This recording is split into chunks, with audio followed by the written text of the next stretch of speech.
Okay, hello everyone. This is Madam Lee, and I'm going to go through six part C, D, and E. I know the request is for me to go through part E, but because we need C and D to do E, so let us establish the understanding for part C and part D as well. So if you look at part C, they say that they want you to mark S, and P, from walking from P to S, it takes you 4 steps on the horizontal. Okay, 4 steps on the horizontal, and then 2 steps up.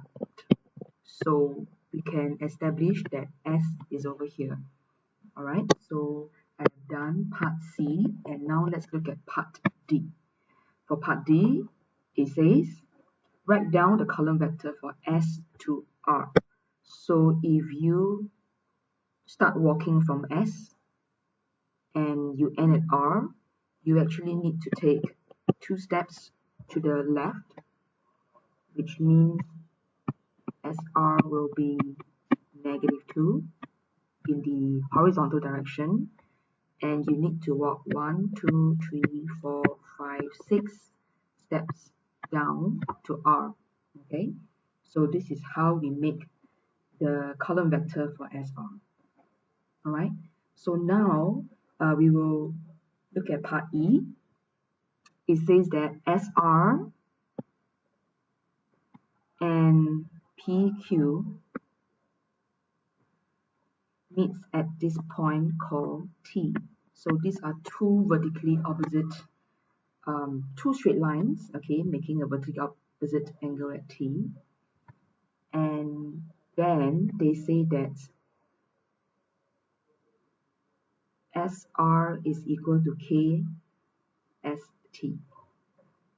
Okay, so I actually can't really count where T is. Okay, it may not be exactly on the dotted line. Okay, so I'm very careful to not assume. But if you look at SR equal to KST, okay, unfortunately, I do not have ST. Okay, so the whole point here is not to make ST, but instead to find a ratio between SR and ST. So this ratio is how I'm going to make the value of K. So if we think about ratio and we think about the two lines that crosses each other, the previous portions did hint us a lot about PS, RQ, and so on. So if you look at PS, PS was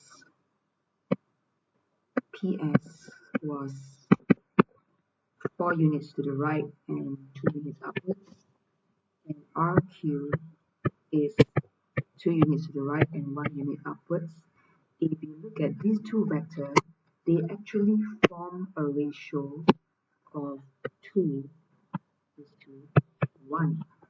Okay, so the fact that now I want to be linking up ST and SR, it means that I am now going to focus on these two triangles. So what is so special about these two triangles is that if you look at how the two vectors, they are related in this way, where PS is 2RQ, there is actually a parallel property between them. So because they are parallel, I have vertically opposite angles and I have alternate angles.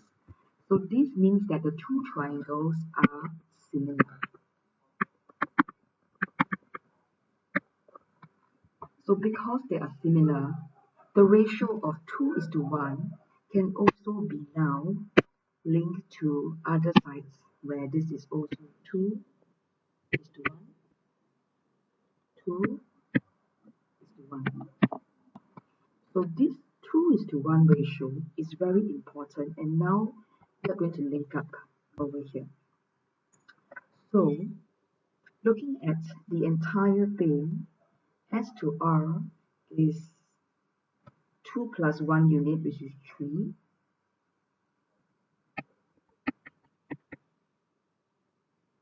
And S to T is 2 units,